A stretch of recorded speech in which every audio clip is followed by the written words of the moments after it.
In 1730, the notorious pirate Olivier Levasseur, the Buzzard, was executed. As he stood to be hanged, the Buzzard threw his necklace into the crowd with a scream. "Find my treasure, the one who may understand it." The trapdoor opened. With that, the legendary pirate was dead, and the hunt for his legendary pirate treasure was born. That wasn't the only thing that happened in 1730. While the necklace was lost, the cryptogram it contained was not. A former mate of the Buzzard thinks the treasure is his, and he sails for the treasure's location on the Crimson Cutlass. A privateer ship, the Atlantis, chases them, intending to kill the pirates, decipher the cryptogram, and obtain the treasure for themselves.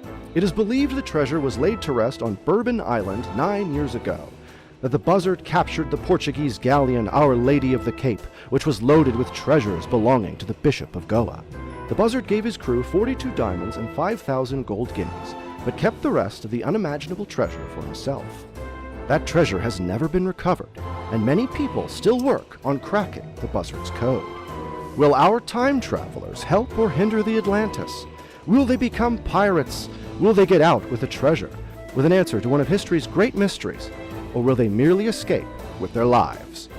So opens The Buzzard's Treasure, a Paradoxes and Possibilities adventure written by Sophie Iles, which I am very, very pleased to be the timekeeper of here on a special, multi-episode, we'll find out as we go, installment of the Game of Rassilon. Hi everybody, I'm Michael Nixon. As I said, I am your timekeeper, and I am joined by our intrepid crew.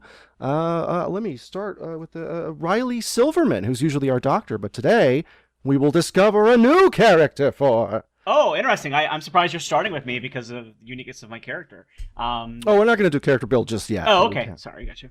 Hello. Well, I am Riley, and today I'm playing the Professor, and she is a time lady. And hang on a second. I like that I went with the thing that's actually still terminology from Doctor. I was like trying to say like she is a time master, and there she goes. There we go.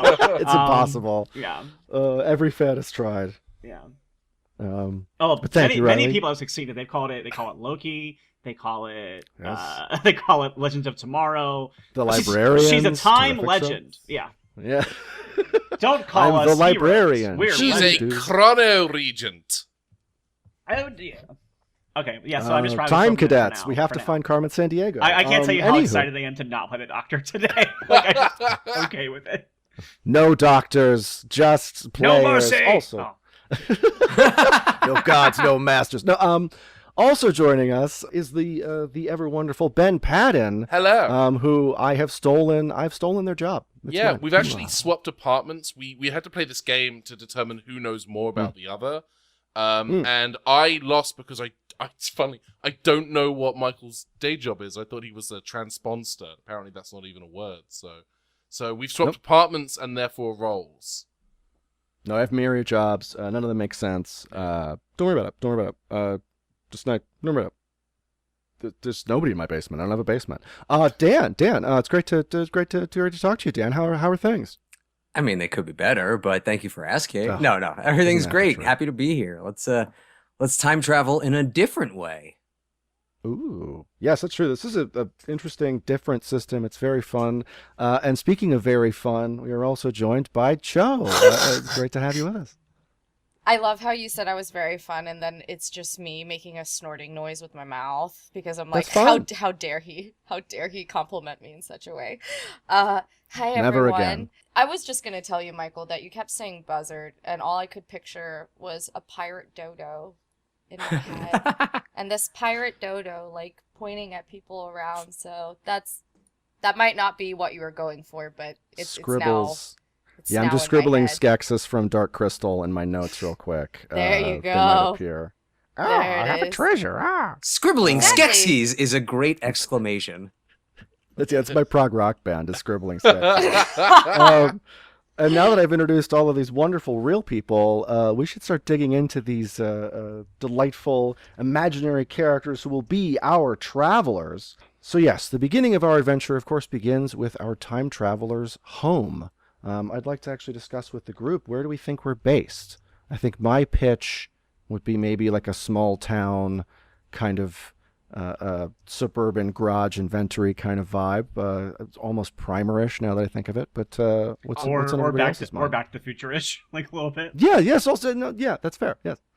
My pitch for this is to kind of taking from what both Michael and Riley both said, I was picturing kind of like maybe an English coastal town, a place kind of like Liverpool that maybe had like a big, or Sheffield even, that had a lot of, that they were great producers of steel, and maybe it's kind of production of steel has maybe moved away to other places like Liverpool, like Sheffield, and so now it's kind of this formerly industrial town, which means there's a lot of like disused machinery that's in states of disrepair that has maybe been put kind of repurposed by our characters to, or just a manufacture their time machine. completely different pitch. We are in the town where Best Buy sends all of their Geek Squad stuff to be repaired, and there's just a lot of computers in town.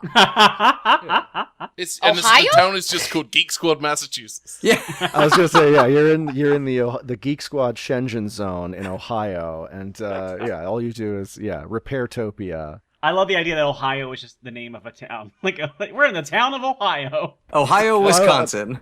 Ohio, just north of London. I mean, Ohio, Wisconsin's pretty fun. it's great that way because there's all sorts of stuff like that, like Paris, Texas, shenanigans. Yeah, Ben, hearing your pitch about the post-industrial town, I was thinking of back home in Pennsylvania, like the post-industrial, post-steel thing, which might also be handy to everybody who doesn't want to do a British accent this week. Well, we're living here in Allentown. Hey, I was born there. No joke. Oh wow, it's true. And what is the make and model of your first car and your social security number? So that was and what was your mother's my maiden father's middle name is Gum. it's just actually it was pretty confusing. Just for fun, scan your thumbprint and mail it to me. Okay. Actually, cut out the middleman. Mail me your thumb. I'm just going to take a very close photograph of my eyeball. Let me get that right to you, Dan. Anywho. Cut out the middleman. Send me your eyeball. I'm just taking a swab. I'm mailing it to Dan. Joe, do you want to get one in too, or should we move on?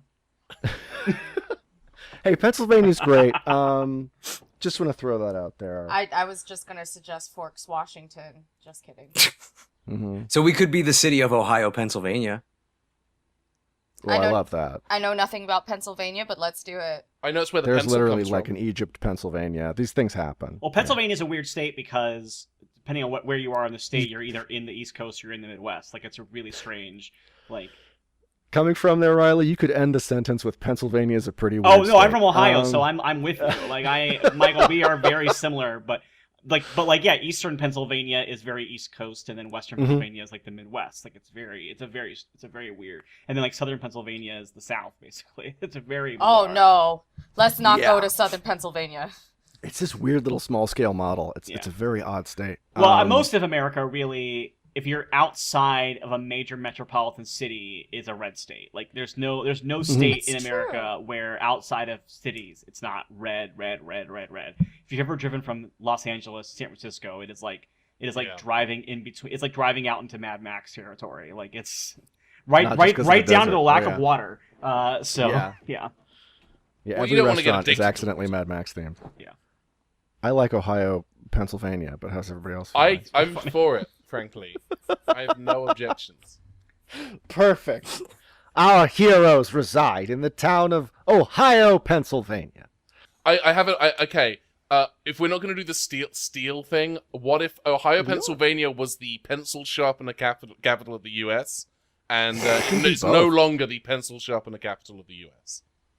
Okay, fade in, kind of cool intro music. Our time machine's made of graphite. The onset of stylists and like tablets have really harmed and also mechanical pencils. Like mechanical pencils have really screwed with the ability for big pencil sharpeners to make a major profit. There are no Apple stores in town. Anyone caught using any kind of tablet is kind of chased out of town. Oh, I kind of love that it's tech dry. The Office was very popular in this town because The Office showed the decline of the paper industry, and we're like, that's like us, but we're the pencils. It's a mirror to what's happening here. Yeah. Oh yeah. Why are you laughing fade in at this? sad newscaster voice.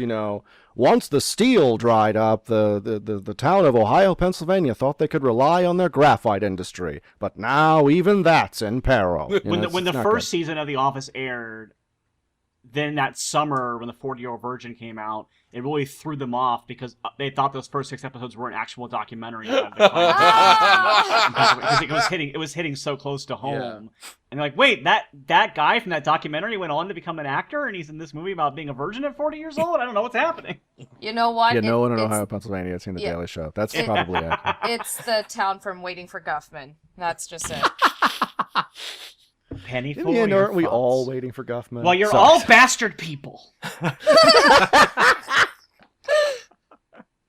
Oh. Riley Silverman as the Joker? No, sorry. That wasn't fair. I apologize. How dare you? Anywho, yes, we should be... I'm clearly Cruella DeVille. Let's get started with some character action here. Yeah. I'd like to start with our intrepid inventor, if I remember correctly, Yes. and that is Ben. That would be Tell us me. about yourself. My inventor is just for the sake of ease and convenience, a 55-year-old British expat drawn to Ohio, Pennsylvania, with innovative and unique pencil sharpener designs that were rejected by every major pencil sharpener manufacturer in the town for being too radical. They called me mad. Those fools at the institute. His name is Yule Wilhelm, and he's a 55-year-old inventor who I'm just gonna say looks enough like Bill Nye that it may as well just be Bill Nye. It's like Bill Excellent. Nye, circa Hitchhiker's Guide, circa Shaun of the Dead. Yes, and for Okay. our American listeners, because this has happened to me myriad times, Ben is referring to Bill Nighy, the British actor, Yes. and not Bill Nye, the science guy. I Bill- just want to clarify, Yes, but it's maybe Bill kind of Nye. a meeting of the Nyes here. Yeah, I'm Really. playing as Bill Nye, the science guy. Yeah. Whoa. Yeah, we're talking about Davy Jones, Yes. not science bachelor that We're talking Perfect. about In his rock hair and roll once. Christmas star from the hit song "Christmas Is All Around You." Yes. Oh my gosh, that's right. that's- that's a yes. him. Yeah, You're that's talking kind about of what the that's kind of Hitchhiker's what Guide, too. relaunched his career. I feel like that's Yeah. what blew him Oh, back up really? again. Yeah. Yeah. Huh. A fun Doctor Who fact for the folks at home who might not know, when Bill Nighy played Slarty Bartfast, hilariously named character in the Hitchhiker's Guide movie, he was technically playing the Doctor, which is kind of wild, because that character goes on to be like the Doctor Who of Hitchhiker's Guide novel adaptation of Doctor Who and the Cricket Men, which is the 3rd book. Sure. Well, thank you very much, Ben. So, You're welcome. you have an intrepid inventor. Let's talk about the inventor playbook. Yeah, so I obviously. had a good look at the invented playbook before we started recording, because I do occasionally do my homework. So the inventor has a unique feat called 24-hour scientific services, which is basically, I guess there's a role in this called a time travel roll, and when I wager on that roll, I can add or subtract exactly 3 points to my forthcoming possibility dice roll. I guess that's very a good thing. That is. The Um, better your possibilities, the less chance you have of Yes. incurring paradoxes, which, as fellow time travel fans, you might incur. You might all understand. Not good. Don't want to do Yeah. that. Paradoxes. I also wanted to because he's a little he's a little older, and I wanted some Hartnell parallels, which is one of the reasons why I made Yule Wilhelm 55 years old. The feat that I chose the fatigue feat, which is your traveler can use once per journey traits a second time, but at a cost. It temporarily costs 5 health points, and as someone with fibromyalgia who has a chronic illness, that's so real. Mm. So Yeah. I slapped that one. I put some spaghetti in that bad boy. Nope. Oh, and Slaps feet. You can fit so much character in this bad boy. And I have a thinking helmet. Yes, the unique class item of the inventor is the thinking Yes. helmet, which we can interpret later in the game. You know. Oh yeah, I already have a very good idea in my head of what it looks like. You beauty! I thought you might. Yes. All right.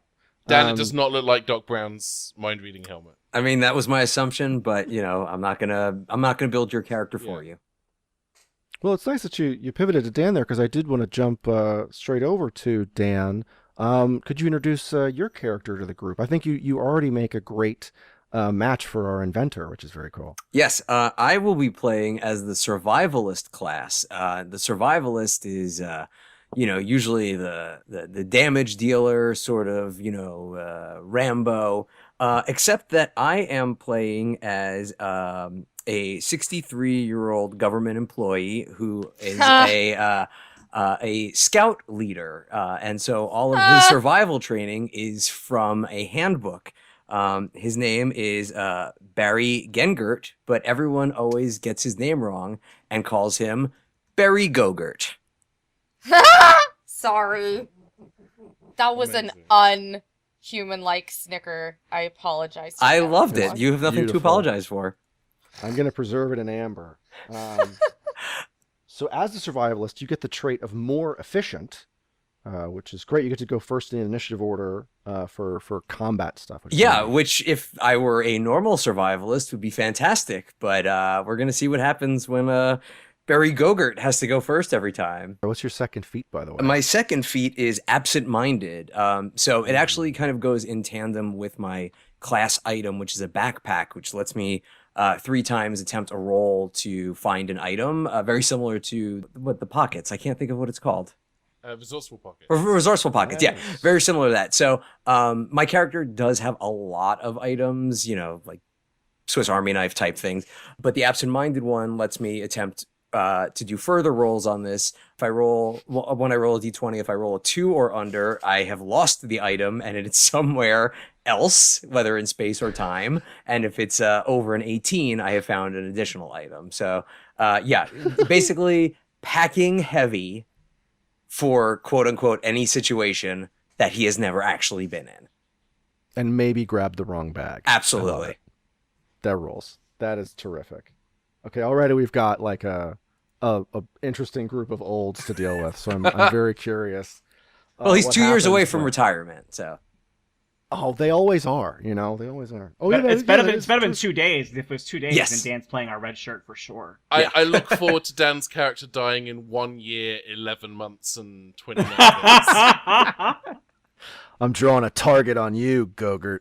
So the lives of the professor and Barry were complicated when another character showed them something very interesting, a family heirloom they claimed. And this is Riley's character. And Riley, you're playing a very interesting playbook, a stretch goal playbook, in fact, which I'm very excited to hear what you've got, please. Yeah, I'm really excited about this. So I am playing a character named Eponine Boulet, and Eponine is, well, there's some stuff that we'll get into when we get into the game, but I'm using the playbook that is called The Lost, and what The Lost is, it's a character who, this just jumped out at me when I was reading the playbooks, and I thought it was really interesting, and so I asked Michael if he thought it would work with the story that we were running today, and he had an idea for it, and we kind of collaborated on how it could work. So a lot of what we're doing is kind of going to be improvised, but there's a very basic idea. But the Lost is a character who essentially is out of place from their own time. And the way that I am doing this in this game is that Eponine is from a future that no longer exists. And so the idea is that Eponine and maybe a party that she was part of before, a team that she was part of, traveled through time from a dystopian future in order to change the timeline, very much like in a Terminator style, or even like a not quite Endgame, because Endgame's whole thing is you can't change the timeline. Instead, you create lots of plot holes. You create lots of spin-off series. Yes, exactly. And the idea that I have is that they were successful, but as a result of the change that she made to the timeline, she can no longer return home because the time that she is from is no longer linearly available from where she is. And so it was. I think they knew that was a one-way trip because, like, if she went back to the same year that she was from, it's very much like Back to the Future, where if you move forward from the new 1980, 1985, you're going to go to the future that comes from that world, as opposed to the future from the world you originally left. So that's the idea, is that she has no home. We've all Boo-doo-doo. drawn a lowercase e on a chalkboard. The right now. timeline We you understand. are attempting to return to is no longer available. Please select a new timeline. Yeah. Yeah, I So- was thinking of. I feel like I'm the only person in the group who's watched the TV show version of 12 Monkeys, but You are not The the idea only in that is person. How dare you? Oh, fantastic! Great. I So need it's to like the watch tether it. snapped. Everyone Yeah, ought like to watch the it, yeah. like Eponine Tether Back to the Future snapped. So That's she a can't, great thing for me to return. understand for the person playing the character who does not watch the show. But I Well, but I think the euphemism is useful. but yeah, so Michael and I didn't really talk about how Eponine travels through time because it's obviously it's separate from how the party travels through time because she's kind of like I like the idea that she's displaced and she gets moved through time in some way. So the two options that I had for it that I'll run by you, Michael, and see what you like better is that she has something akin to a vortex manipulator, but it's like the timer in Sliders, where she can't really control where she goes or when it goes. And then the other idea I had was that it was more like Quantum Leap, where it's actually part of her physicality now. Like, there's not a device that does it, but like she will just get pushed through time at random points in her life. But so either one works for me, but it's up to you, I think, how you would like it for your story that you're running. As the folks at home won't have noticed because they don't have the visuals, I'm stroking my chin with incredible excitement because I actually speed. That thing's gonna catch fire. Yeah. Yeah, it's very warm. But I actually got in touch with Sophie Iles, James as well, the co-creators of the game, and I asked them if I were to, for example, introduce the idea of like a remote control looking shape for the time machine, would it be a good idea to just use the wrist mounted device stats, i.e. the vortex manipulator? And they were like, yeah, that's great. That works perfectly for us. So yeah, you've played exactly into my hand. We're doing Sliders references. Yes. It's a remote control. Okay. So if we're doing Sliders, that means this entire game's going to happen in a basement somewhere with no budget for any sort of special effects for what's happening in the world we go to. They do spend a shocking amount of time on backlot too. Hey, you're not. It also means that halfway through the adventure, we're going to switch to a different podcasting network, and then the last episode is going to end with a cliffhanger that we will never resolve. And we're also going to fact- change our entire cast up multiple times. Yeah. Oh yeah. Sidebar, another Doctor Who fact that I can slip in. I just learned this recently. The reason the McGann Doctor Who pilot didn't go to series is because Fox put the budget into Sliders instead. Wow. It was a 1-to-1 choice. Wow, they must not have it. That budget must have been slim for either option then, because Sliders definitely. And they own Sliders. That really, I the think, entire was budget was from a birthday check from someone's grandma, so it was just it was about Oh my $26. Yeah, it's amazing how every possible world in Sliders is like, hey, what if this thing was different? Well, if that's what's different, then there's a totalitarian world that you're going to. That is how every world. Hey, what if there was a world where no one discovered penicillin? Well, it's a totalitarian government that takes care. Okay, what if America had never won the Revolutionary War? Well, it's a totalitarian British system. Really, because England is a parliamentary system. It's nope, totalitarian. Armbands. It's every single time. What if Rembrandt Brand was the thing? Well, he's being murdered by it's what if the world's that a means Quinn is a dictator. every world is either a world where it's a totalitarian government, or it's a world where one of these four characters is world famous and the most important person in the world, or both, or it's both of those things. All right, sorry. And arguably, the one time it was Arturo, the bad one went with them, but we never get confirmation. Yeah. Anywho, let's go to the show retcon. That show should have been called the Retcons instead of the Sliders. So yeah, I don't know what else to say about her right now. But yeah, that's the idea that I have is Eponine is this time displaced person. So yeah, so I guess she does have. I think that equipment, Michael, is more like a. It's not like a plot device. Like I think since I have no control over it, it's kind of whenever you want to use it. So I gave her other equipment. The things you get. I will say the Lost is one of those kind of playbooks where you're almost hampering. It's one of those fun classes where it's almost a disadvantage to play with it because the features of it are both like negative features, but I think in an interesting way. So I think it's gonna be fun for roleplay. So the feat that comes with it is I haven't seen home in a long time, which means that I don't get the benefit from like if in the game if the party visits home, I guess there's like mechanical benefits to that, but I don't get those benefits when playing. However, I do have a once per journey thing where I can give myself +3 to my lowest traits. So for my once per journey, that's what I get. And then my equipment that I get as of the Lost is I have a unique valued possession which wouldn't normally be available to a traveler, whether it's an ancient sword, a book from a lost timeline filled with forbidden lore, or an unusual personal possession. It clearly means the world to your traveler. If lost or destroyed, your traveler loses 1 perception trait and 1 vigor trait. Selection of the relic at the timekeeper's discretion. So, Michael, I will let you decide what my relic is that I have. I believe it is going to be the necklace. Well, the problem I have with that is if I give my necklace to the party members, then I am now losing 1 perception trait and 1 vigor trait. Oh, I think you still keep it. But Okay. The necklace contains in it the key to solving the puzzle of the Buzzard's treasure. Okay. If that works for you. If not, I'm happy to make it something more personal to you. That's great I for think me. I think I have the necklace, but that's more of a plot beat thing, I think, than like my relic. So I think my relic is probably something from my time frame. So I think it's probably like a photo of a family member of mine that no longer exists. So like there's no way I can get another photo of them, and it's not like Back to the Future where the photo erases itself because it's a physical object that came with me through time. So I have it, and I think that's what it is. It's a locket in a metaphysical sense that it also locks that picture in time, so you don't lose it. Yeah, that works. Oh, that's lovely. I like that. And then my other equipment, I'll have that when we get to the actual game. Yeah. What was your second feat, by the way? Sorry.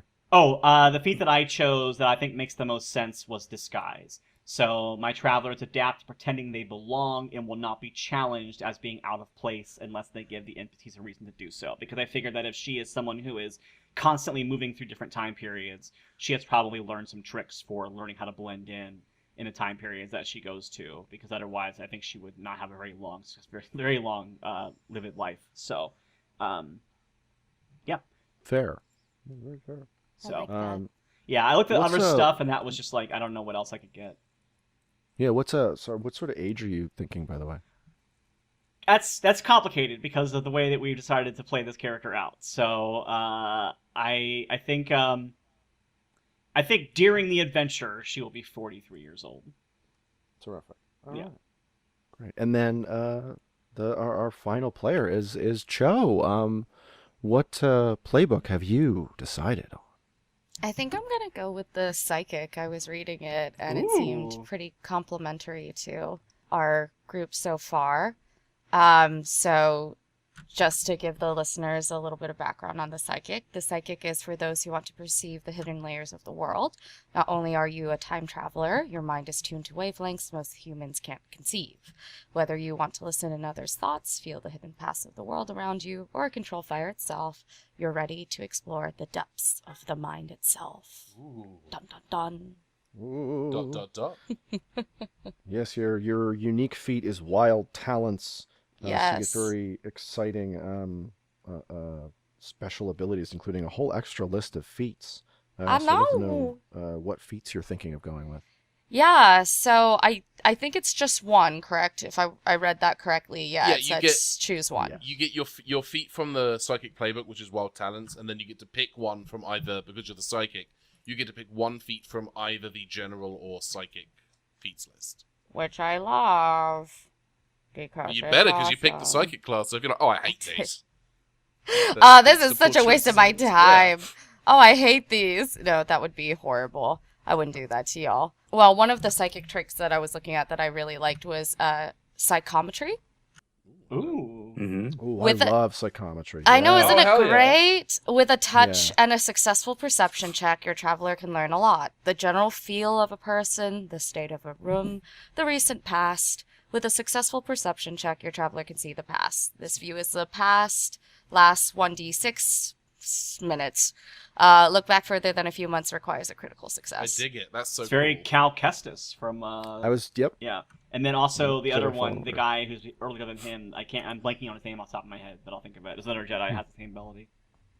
Nice. I was gonna say, like, there aren't a lot of great characters where they do psychometry stuff. I was like, oh wait, no, I played as one in Jedi Fallen Order. It was excellent. Never mind. Oh, it's Quinlan. Um, Quinlan Voss is the other Jedi that Quinlan has that Voss. ability. Voss, yeah, that's yeah. right. I was like, I'm Voss. like the Classic. dude that Asajj Ventress can do better than. That's the guy I'm thinking of.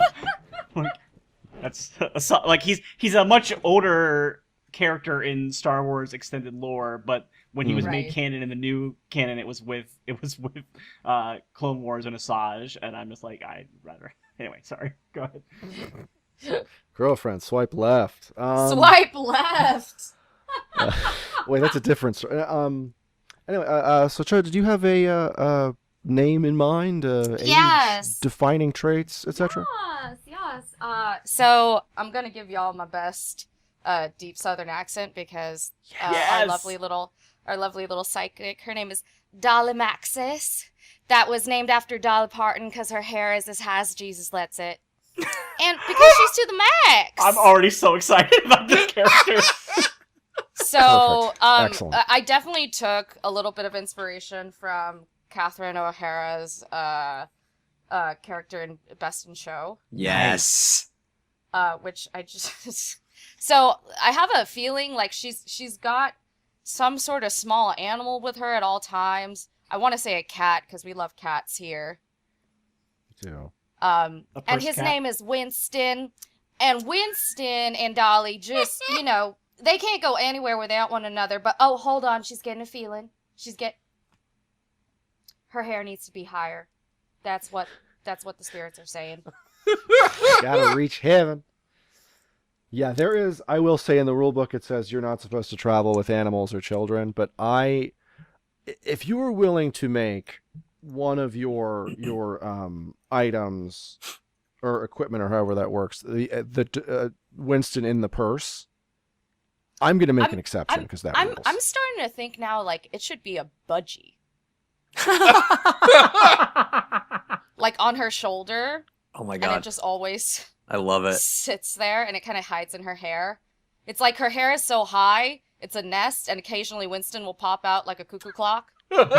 She's like, hold on, I need to get Winston out here to make sure that these powers are working right.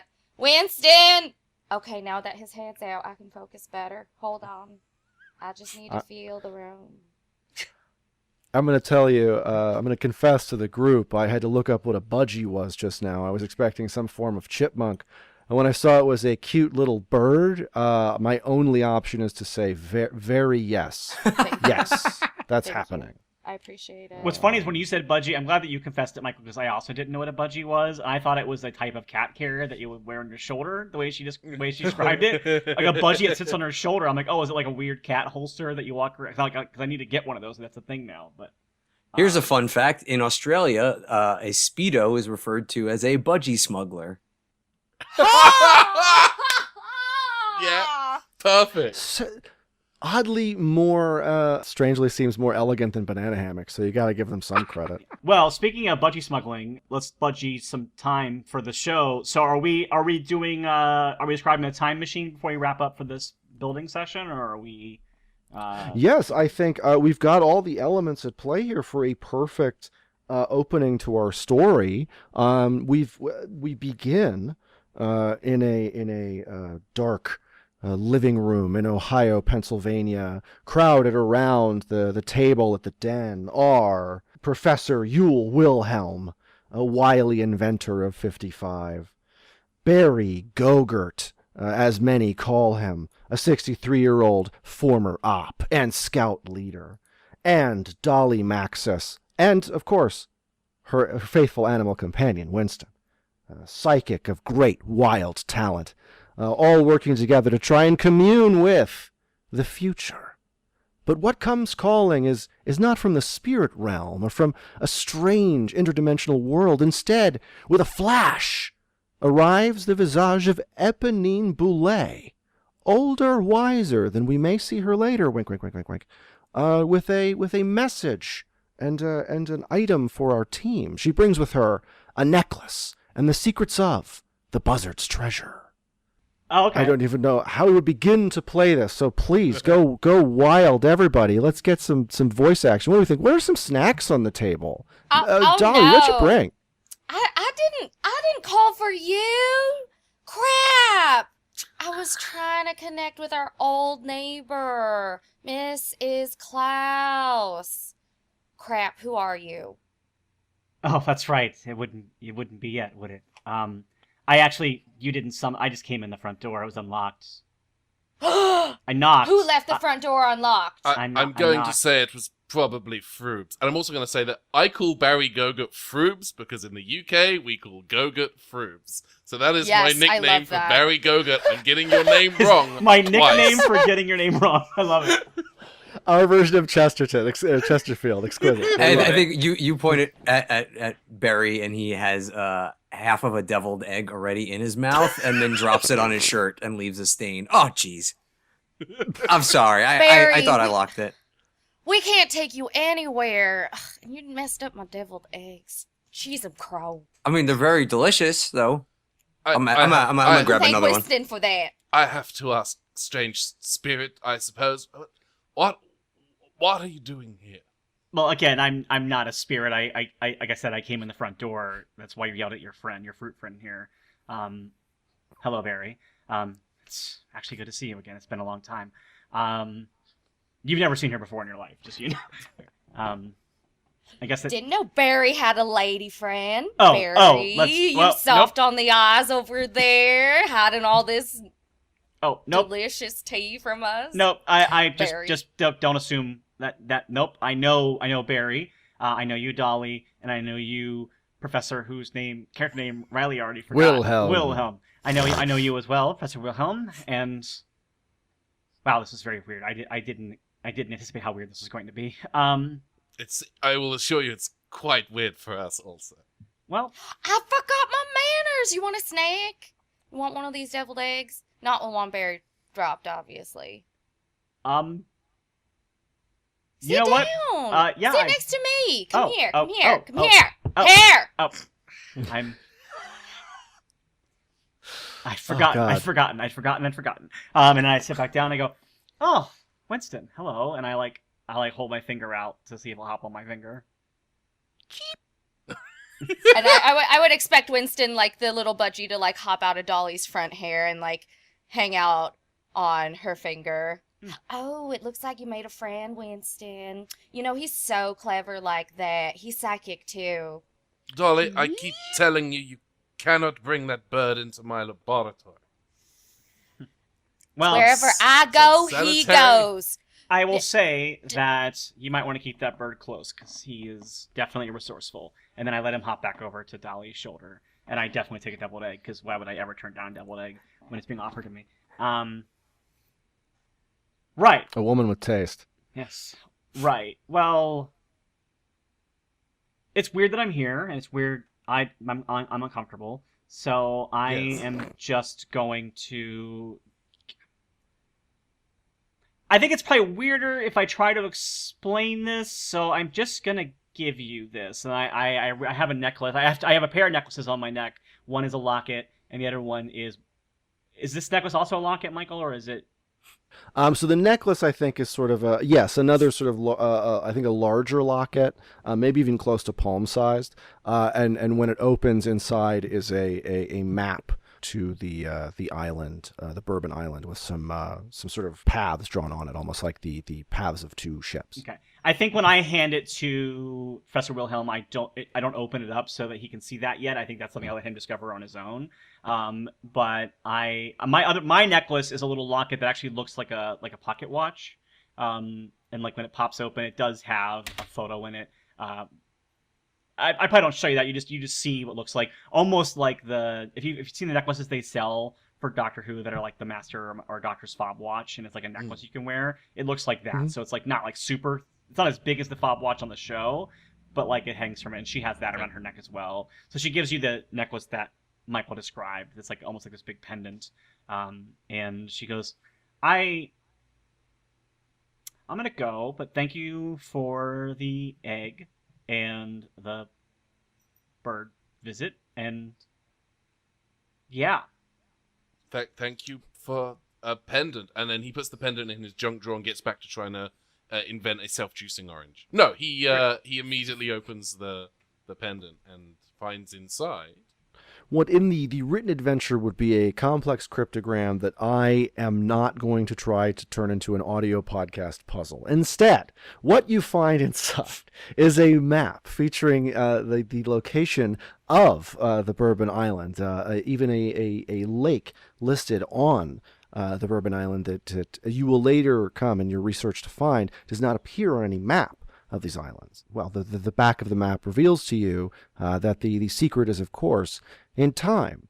And there is the rudimentary sketch, the start, the spark of the idea for the inventor of the time machine, which we shall now construct. Wait, before that happens, I think that Yes. as the professor's looking at this inside of the pendant or whatever, as Eponine gets up to leave, she like seems a little bit wistful, like she misses you in some way. And then as she walks up the door, she stops and she like catches herself and she goes, "Oh, don't forget to look inside her sleeve." And then she leaves. All right, bye, doll. We'll see you later. You come back, you're here. She's lovely. I have to say, Dolly Froobs, you've taken this unusual visit in tremendous stride. Well, my mama raised me right. We always have the Southern hospitality. I- Now. Okay. That being said, I haven't been offered a drink yet, but that's okay. That's okay. Barry, you live here. You can go get your own drink, Barry. You left the door unlocked. Perfectly well, Barry. I keep Mountain Dews in the fridge under the sink. Oh yeah, but I've got diabetes. I can't have sugary drinks. It's all right, sweetheart. There's water in the fridge. Okay, For you, all right. Thank Have you, you thank you. just- And the doctor and I will Barry Ladies- goes to the kitchen, and you hear a glass break. Oh jeez. Barry! Oh. That I'm better not sorry. be my I've mom's already left china. it. Didn't I mean, break Barry- one of my original Star Wars Burger King collectible glasses, did you? Doctor, those aren't even in the kitchen. You know that. Yes, I was using one for an orange beverage some days ago, and I may have left it on the counter. You The know fridge, you can't leave things out with Barry. Yes. So the fridge opens, and as it closes, we have jumped some time later as Professor Wilhelm, Barry, and oh dear, what was your name? I'm so sorry. Dolly, It's Dolly. are gathered around the beginnings. Really, the nearly finished product of the time machine. And I think what is very useful in constructing the time machine is that you have 100 points. And I think we've all kind of settled on remote control with the wrist-mounted device stats, which is 90 points. So picking the second thing is going to be a lot easier for us.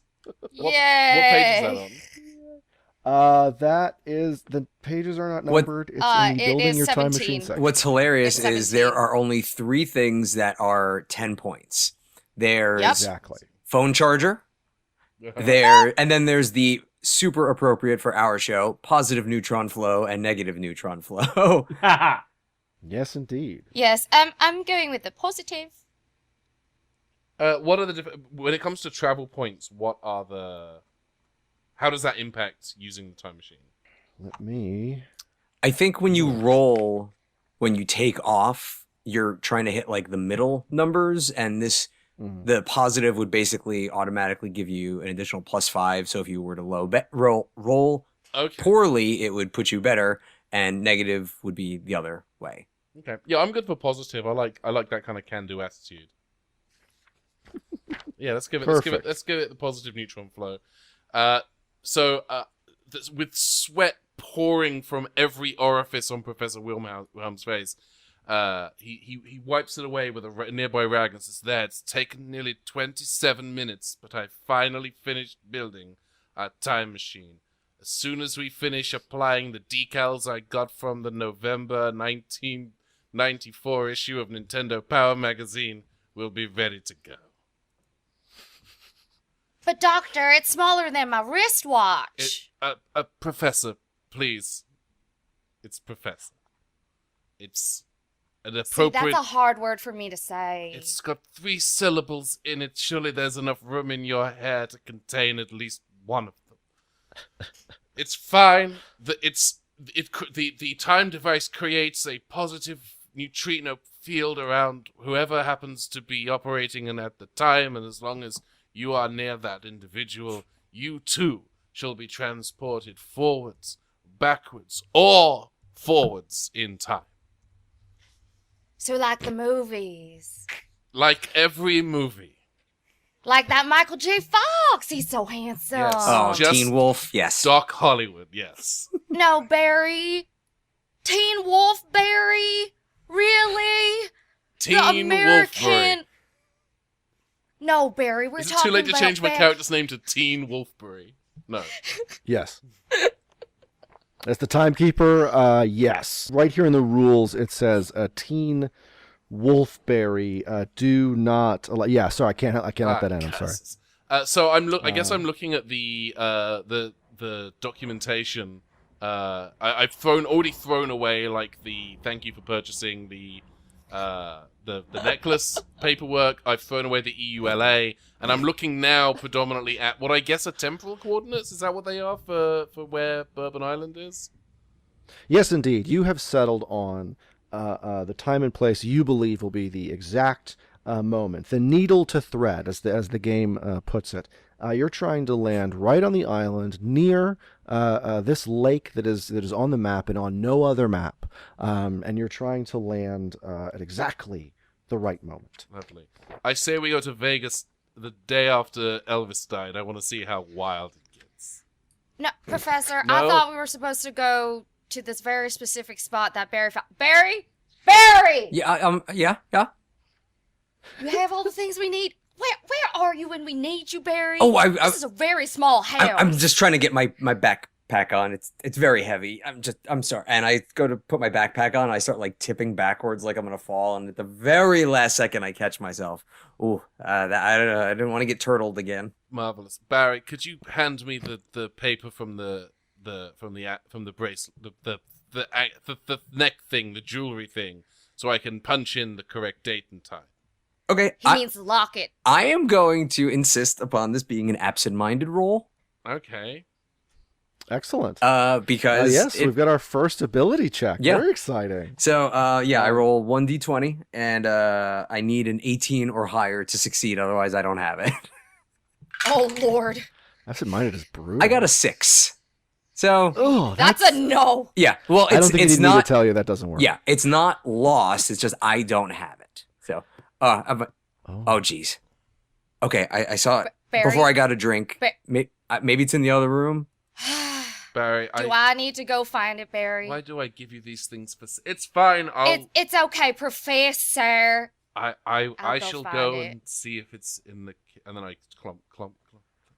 And I think you all notice as Barry turns around, Professor, before you leave to check in the kitchen, as Barry's sort of patting himself down, he turns around and the chain for the necklace is dangling out of his back pocket. So it's just sitting like right. It's just like the two of you are just sitting there like, how do we tell him Goodness sake! it's next to his butt? It's next to his butt right now. I'm just going to grab it. I'm gonna grab the pendant. And Perfect. Yeah, the Professor, you grab, you pull it like you're starting a lawnmower, and it just pulls right out of Barry's pocket. Unfortunately, could you do another absent-minded roll for me? Stan? Absolutely. I got an 18. Hey! Oh, that's great. I couldn't tell if it Okay, was an so, 18 or 16 at first, hence the pause.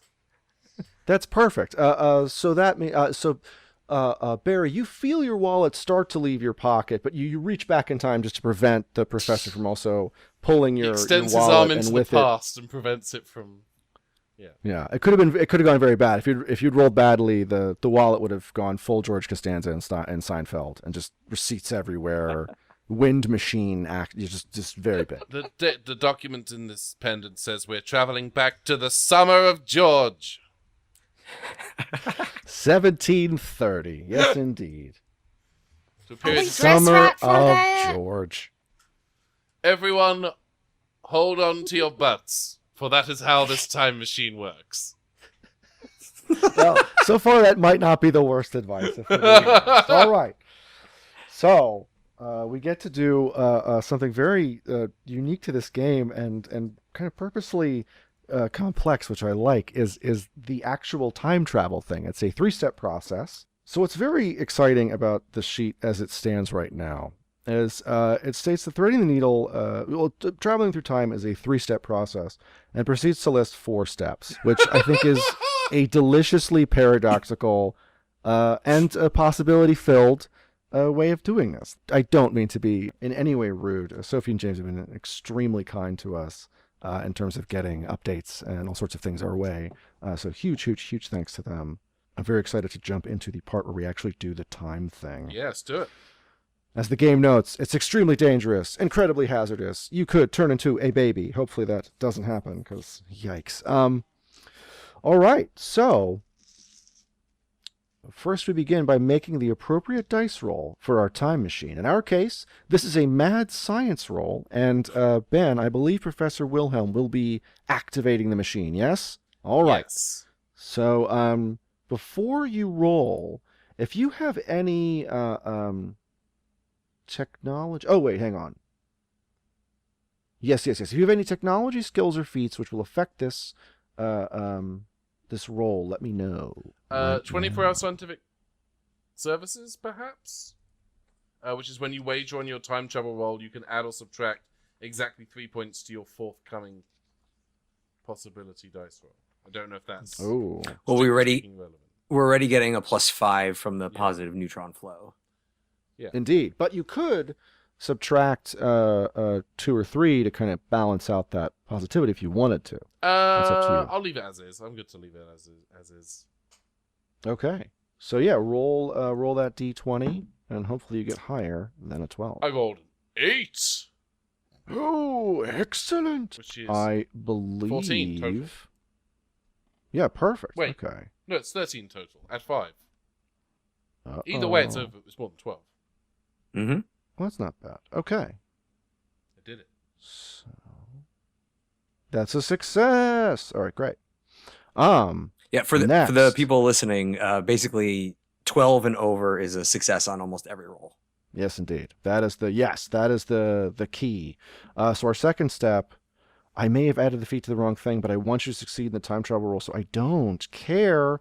Ben, next I need you to roll 3d6. These are your possibility dice and are your means for traveling through time, and I'm extremely glad Ben is the inventor because they have a great big pile of dice. I have so many dice. I didn't know I was going to need D6s. I could do it, but I'm also the timekeeper. I absolutely insist on doing it, and to that end, I have 3 D6s that are friends of the show, the Double Clicks. It's a set of their dice from a show that they did last year, I think. Oh, that's lovely. So let me give. I'm using dice from friend of the show, Lisa McGrath, who gave me, especially because it's Pride Month, I'm showing it to the cast members, but they're these beautiful. lovely Oh, rainbow Those are dice so lovely. Yeah. that they bought me during the first season of Game of Rassilon that I've been using ever since. And I also use them a lot in my home games whenever I need extra dice to have for pools and stuff. Oh, yeah, and I they're love them great. because the 20 have little hearts on the 20s. Yeah. So. Lisa got me the By Pride I dice love- as well. Yeah. Oh, I Very love. nice. All right, so I'm rolling 3 D6s. Yes, indeedy. Okay, so I rolled a 2, a cat, and a dinosaur, which are both 6s. And that's 13. Uh-oh. And that's a +5 to that as well, because Okay. of the thing you didn't wager anything, so... Yikes, that's a catastrophic failure. Yeah. Well, this has Exciting. been a fun show, guys. Hey, thanks That's for exciting for having me. me. Thanks, everyone, Thanks for listening. audience, and No, that's exciting for me because we get to roll some paradox dice. So this part is very exciting because the paradox dice mean that I get to roll 1d10, and I do not have to tell you what has happened. Okay, cool. Oh, okay. Special DM powers. Just waiting for the cackle. Ooh. Which, oh, cool. I don't have to because Sophie already has in the adventure because she's very good at this and has planned ahead exactly what happens to you beautiful fools for screwing up. So, the time portal is open. Our intrepid adventurers are ready. And as far as they know, stable window, everything looking good. Much like a familiar television show to 90s kids who watched Fox Fridays, a portal emerges from the end of the remote control. It's kind of circle-ish. It seems like a very easily duplicatable After Effects effect. You can just drop onto any environment. Very, very handy, very useful. And yeah, as it roars and whirls, the three of you are faced with an open doorway to possibilities. Everyone and gets of pulled course, in butt paradoxes. first. per my prior instructions. Well, yes then, as the professor has preset into the controls of the transit system, the portal grasps all of our heroes by center mass. As they are all slightly older, that center mass has drifted a little bit lower towards what might be considered their posterior, and they are dragged butt first through a whirling vortex of paradoxes, possibilities, and and anywho. podcast premises. And podcast premises. Yes, thank And you. then a jazz musician is driving by, and the portal, for no reason, moves up to the streets so that he will drive through it. As we get yoinked into the portal, Barry goes, "Oh no, I forgot to lock the front door." With the jangling of keys, you were all hurtled backwards in time. Now, Literally unfortunately, backwards, as you're going butt first. this is what I'm. Yeah, exactly. You're going butt first. You feel yourselves propelled backwards. You even see the world drift away on a tenuous tether as it leaves you. It leaves your place in history as you leave it behind. But don't worry, it catches up over and over, whirling past you as you travel with the world through this strange, beautiful solar odyssey, seeing hundreds of years compressed. And, of course, you're facing the wrong way, so it's probably kind of weird. Are we seeing, like, silhouettes of Imhotep's minions under blue light as well? Is that also... Yeah, definitely. Okay, cool. I think maybe you're just seeing that, but you may need to talk to your doctor about your prescriptions. That may be just a separate thing for the professor to, to talk to your doctor. Anywho, unfortunately, because the roll was so high, the thing that rudely pulls you out of this odyssey through time is that you fall butt first into the ocean. And the three of you are now all stuck in the middle of the sea. You see, maybe a quarter of a mile away from you is the island you were aiming for.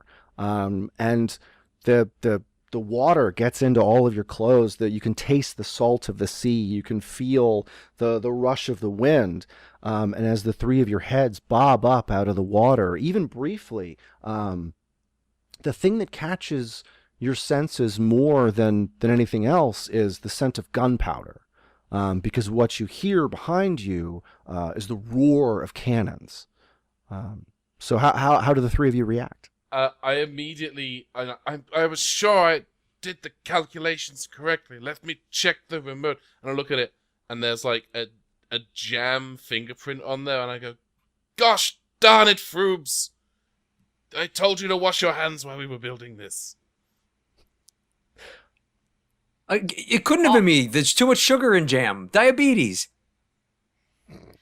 All right, everyone, hold on to my hair. It is a flotation device. You can't swim. Hold on. Make sure you don't squish Winston.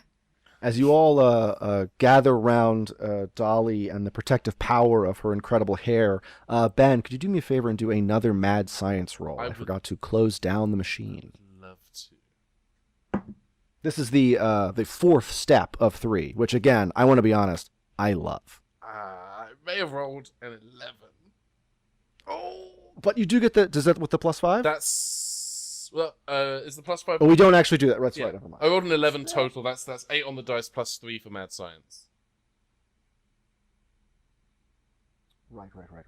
Yes. Okay. I'm gonna say, because you rolled close enough to the target, that there isn't the remote's waterproofing has held, but you know that if you don't get to dry land very soon, that might no longer be the case. You don't know. Unfortunately, the seal's integrity was not rated for jam, so you're not sure how much time you have before strawberry-related degradation begins. Okay, I would like to make a backpack roll to see Yes. if I have a sandwich bag. Whether there's still a sandwich in there is up to you, but basically just a Ziploc to temporarily waterproof our time machine. I do have actually. I love that. I have a question to ask. You're carrying what you have already established as a very heavy backpack. Are you sinking right now? I think I know how to swim at least, but it's definitely troublesome. You know, I would say that the scout leader's backpack is probably designed for buoyancy because it's probably being used on like canoeing trips and stuff. Yeah, like that. I will say though, I would like you to make an absent-minded roll, Dan, just to make sure. Absent-minded as opposed to backpack check, because I get 3 backpack rolls per journey. I'll give you the backpack. You're right. Okay.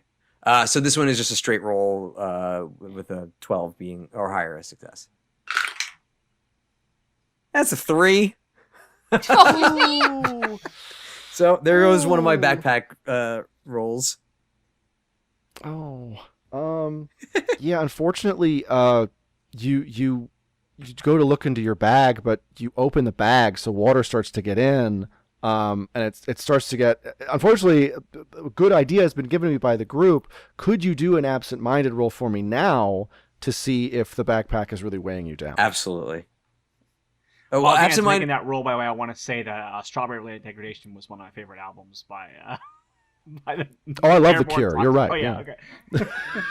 Absent-minded is more for finding items. Would you like me to make maybe vigor or something like that? That's more of a stat-based check.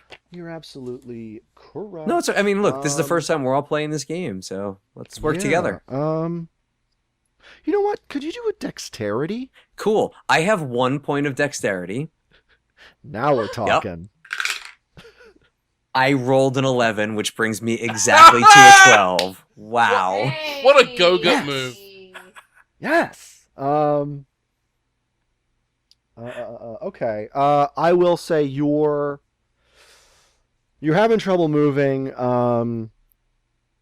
I don't think you can do any more backpack rolls until you get to land. Sure. And can assess the strength of the old backpack. Okay. So Well, I will I'm say, bobbing like a buoy right now. Yeah, I think Ooh. you know what. Could everybody give me resilience rolls? Yeah. I rolled an 18 total. I got a 16. Resilience is my only good stat. Oh boy. That's no good. Oh boy. Rolled a 9. That's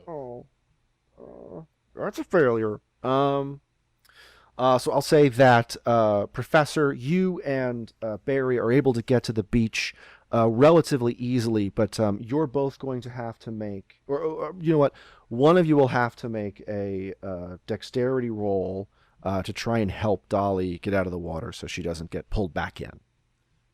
I immediately look to Froobs. Save the Froobs! Oh, jeez. I take my backpack off so I can move a little bit more. And Nice. This is a dexterity roll, you said? Yes. Well, you are in luck. I rolled an 18 plus 1, 19. Yay! Ooh, yes, great. So it's a very it's a classic move. It's a beautiful cinematic. You reach out your hand, the psychic grabs you in that kind of like interlocking, like the hands grab the forearms, like it's like real like Michael Bay hand grabbing stuff here, and you pull Dolly out of the water, and you're feeling this incredible sense of success. The three of you, despite being soggy, you've made it back in time. You can feel it. You've back in time. It rings in the air. You can you feel it? Yeah, you feel that too. We hear a sea shanty version coming from one of the ships. Yo ho ho, it's the power of love. Anyway, gotta go. I've been fired. See you all later. Soon will the time traveler come. They went through a portal by their bums.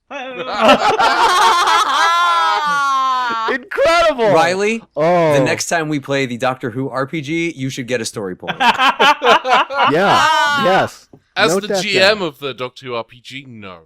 Oh. No one gets to distribute story points except me. And maybe Get the off my book. patch. All right, so the three of you have this incredible feeling of success. You're you're all again, like you've accomplished this incredible goal. You're on the first step of your exciting journey, and it's all so heady and wonderful and adrenaline filled. None of you notice that you have walked up straight to a group of privateers who are just already sitting there on the island, halfway encamped, and every single one of them is pointing their sort of musket pistoly thing that I can't, of course, remember the name of, flintlock pistol at you. Mm-hmm.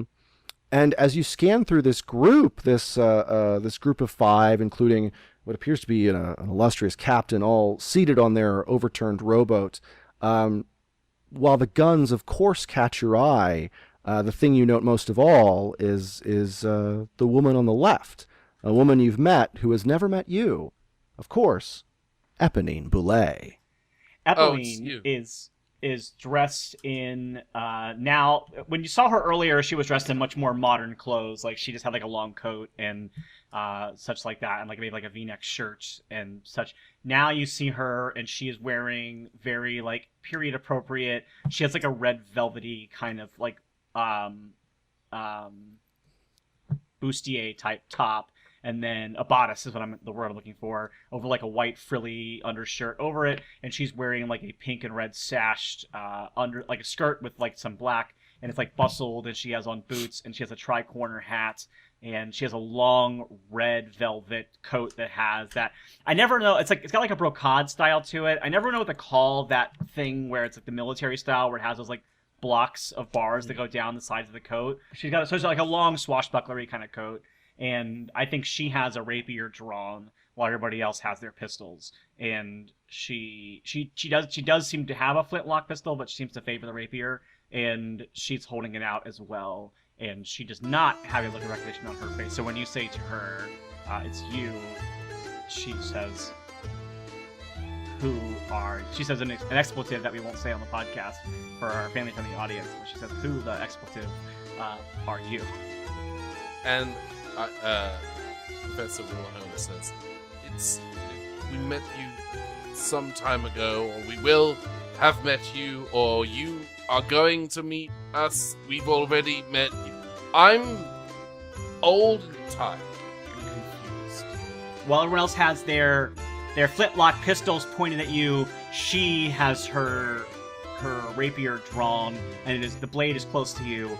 And when Professor Wilhelm makes his comment about like being from a previous time, but knowing, so there's like implication of time travel. You just see, Professor, just this hint of an arch to her eyebrow, like just a flash of recognition that she immediately buries, and then she says to her crew, she says, "Ah! These salty landlubbers don't know a thing. Look at them, they almost drowned out there. They can't be much of a threat to us, could they, Captain? Ha! Ha ha, you salty scallywags." Oh, bless your heart. Boulay, you're absolutely right. But I will say there is one wonderful advantage to these landlubbers. And Captain Blackstone, he's leveled his pistol, but he hasn't lowered it. And as he looks over the 3 of you newcomers, he says to himself, "We've been worried about traps getting to the treasure, and now we have some willing volunteers."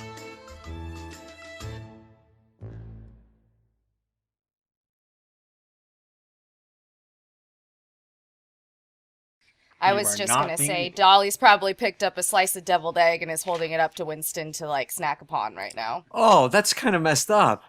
He's a psychic budgie, Dan! It's a different kind of egg, Dan. Not all birds know each other. It would be like eating a slice of Actually, chimpanzee. they do if they're all... people eat monkeys' brains, Michael. That's a delicacy in certain parts of the world. I was going to say, I was like, that's not a threat anymore. That's just food. Yeah. I guess I can't yuck their yum. That's fair.